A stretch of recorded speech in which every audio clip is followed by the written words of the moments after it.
ধর্মনগরে ঐতিহ্যবাহী missionary school Holy ক্রসে Saraswati পূজা আয়োজনকে কেন্দ্র করে উত্তপ্ত হয়ে উঠল এলাকা। পূজা আয়োজনের অনুমতি চাওয়াকে কেন্দ্র করে বিশ্ব হিন্দু পরিষদ সদস্য এবং স্কুল কর্তৃপক্ষের মধ্যে বাকবিতণ্ডা তুঙ্গে ওঠে। পরিস্থিতি সামাল দিতে আসরে নামতে হয় ধর্মনগর থানার পুলিশকে।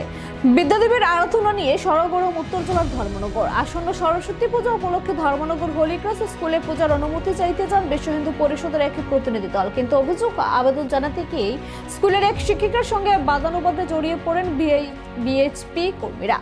মুহূর্তের মধ্যে পরিস্থিতি ঘোরালো হয়ে ওঠে। ঘটনার খবর ছড়িয়ে পড়তে চাঞ্চল্য ছড়ায় গোটা এলাকায়। পরিস্থিতি হাতের বাইরে চলে যাওয়ার আগেই ঘটনাস্থলে পৌঁছায় ধর্মনগর থানার বিশাল পুলিশ বাহিনী।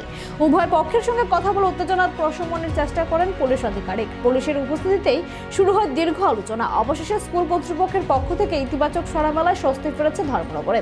আগামী 22 তারিখ স্কুলে সরস্বতী পূজা পালিত হবে এমন আশ্বাস পেয়ে পিছু হটেননি বিএইচপি কর্মীরা। সবাইকে নমস্কার। আমরা বিশ্ব হিন্দু পরিষদ উত্তর ত্রিপুরা জেলার পক্ষ থেকে এখানে এসেছি। আমাদের কয়েক বছর থেকেই প্রচেষ্টা চলছে হোলি ক্রস স্কুল সাকাইবাড়ি ধর্মনগর, যেটাতে অ্যাবাভ 95% হিন্দু বাঙালি ছাত্ররা আছে। এখানে যাতে সরস্বতী পূজাটা হয়, ছোটো ছোটো ছাত্রছাত্রীরা যাতে সরস্বতী পূজা শুধু ধর্মীয় অনুষ্ঠান না, ওটা ভারতের একটা সাংস্কৃতিক অনুষ্ঠানও বটে। তো আমরা বারবার ফেল হচ্ছি। কেন ফেল হচ্ছি? তারা বলে তাদের রুলসে নাই হোলি ক্রসে। তো তারা এইভাবে করে এড়িয়ে যায় এবং গার্জিয়ানরাও সাহস পায় না সরাসরি গিয়ে বলতে, কারণ আমরা এত বছর থেকে সরস্বতী পূজা করাতে ব্যর্থ হয়েছি।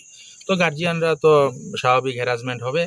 তো এবার আমরা 16 তারিখেও আসলাম, আজকেও আসলাম ওই রিকোয়েস্ট করার জন্য যে সরস্বতী পূজাটা যাতে হয়। তো তারা আশ্বাস দিয়েছেন যে 22 তারিখে করবেন, তারা মিটিং করবেন এবং 23 তারিখ যেহেতু তারা স্কুল সরস্বতী পূজার দিন বন্ধ, 22 তারিখ তারা সরস্বতী পূজা উদযাপনের একটা ব্যবস্থা করবেন বলে আশ্বাস দিয়েছেন।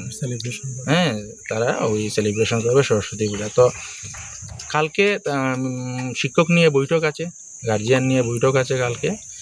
আমরা চেষ্টা করছি যেহেতু।